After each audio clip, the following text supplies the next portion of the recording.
Scientists and inventors are constantly trying to improve the quality of our lives. And in the process, discoveries are made that can sometimes mean the difference between life and death.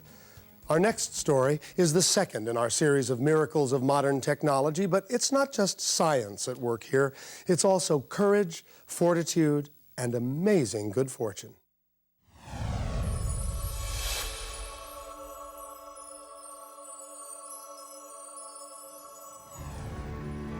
On November 15, 1995, Kirk Lightbourne set sail on a dream voyage, riding the wind from San Diego, California to Hilo, Hawaii, alone.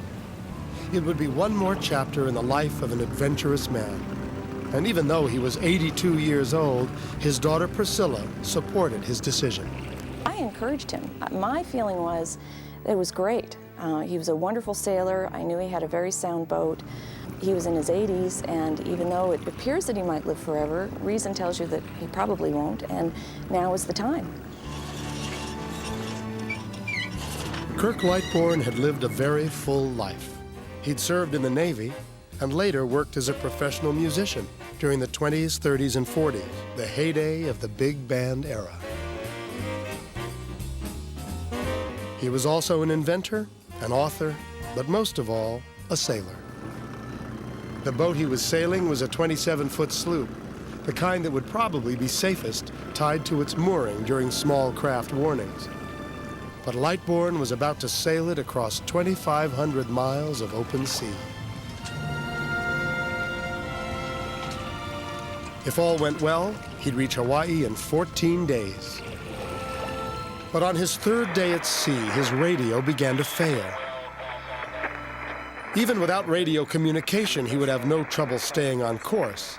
His son Michael explains.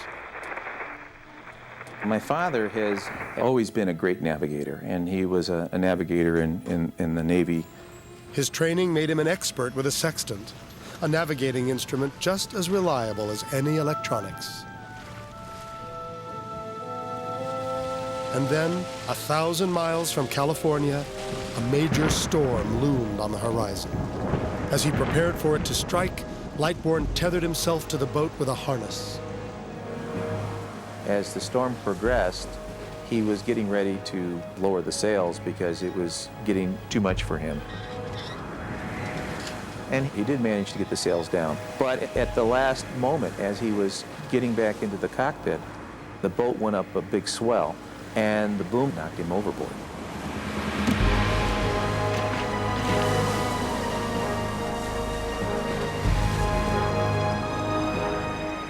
Luckily, his tether held, and somehow he managed to climb back on board. But the cold waters had left him weak and disoriented, and moments later, he lost his footing and fell. Now, injured, unconscious, and drifting hundreds of miles from land, only a miracle could save his life. The conclusion, when It's a Miracle returns.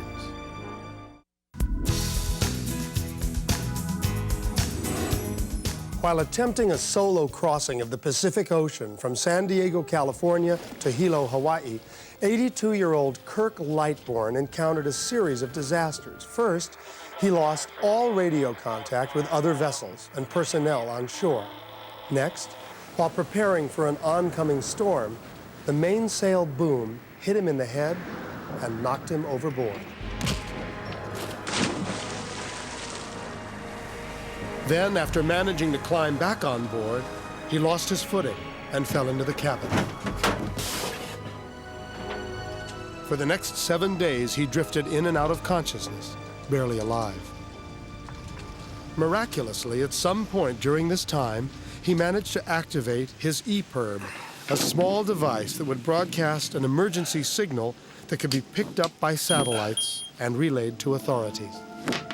And on the 7th day of his accident, a Coast Guard plane picked up the signal.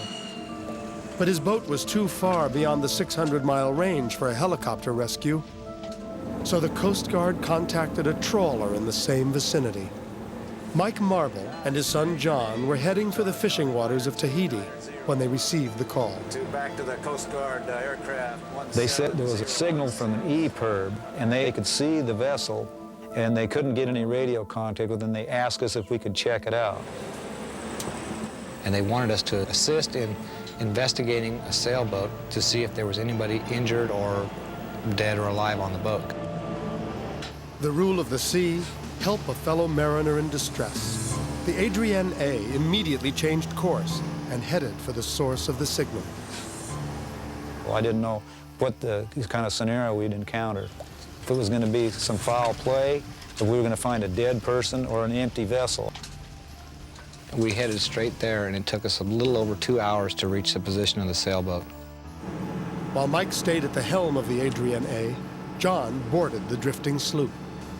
When I first saw Kirk, I thought that he was already dead. And then I said something, and he opened his eyes. And he tried to talk, but all he could do was move his mouth. Came out immediately, and he said, "He's still alive, Dad." Yeah, this is Adrian A. Whiskey Charlie, Charlie, 902, 900, back. Mike's SOS brought swift action from the National Guard's 129th Para Rescue Unit, but it would take hours to cross the sea. All I could say to him was that we're doing all that we can and that help is on the way and just to hang in there, buddy.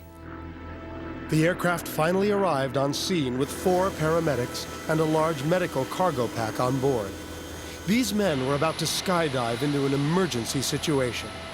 And if their landing wasn't perfect, a lost time could mean the difference between a man's life and death. The aircraft made several circles, and I was saying, come on, kick them out of there. And finally, they came over, and the 4 jumpers and some of their equipment came out of the aircraft, and all 4 parachutes opened. They looked like angels. They came from the sky to help us, and we needed help. The paramedics inflated their boat, collected their equipment, and sped to Lightbourne's aid. As soon as they worked on him, he started getting better. They were all just fantastically gifted medics. As quickly as possible, the paramedics transferred Lightbourne to the Adrienne A and set sail for home.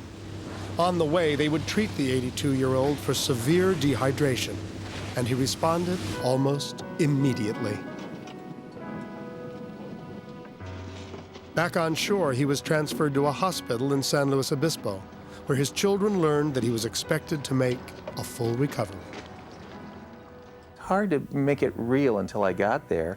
And when I got there, he was fine. And so, as Priscilla said, he's been surprising us all his life. So this was just another adventure. An adventure that could have cost him his life. For if Kirk Lightbourne had suffered the same injuries only 10 years earlier, the outcome would have been very different. But a small miracle of modern technology changed all that and linked the dying man to satellites thousands of miles above Earth, a place where angels were thought to reside. And in this case, they responded. They looked like angels. They came from the sky